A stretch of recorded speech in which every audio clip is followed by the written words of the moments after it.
If you ask me what I am thinking what if I have husband? About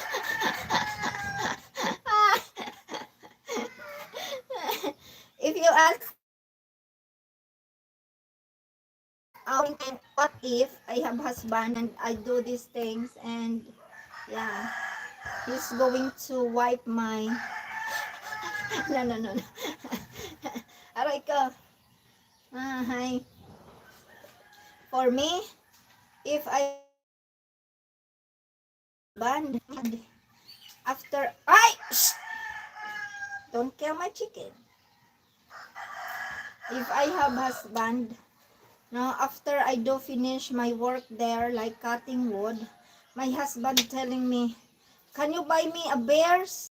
Can you buy me a cigarettes there in the town? Oh, can you prepare yourself? Massage me.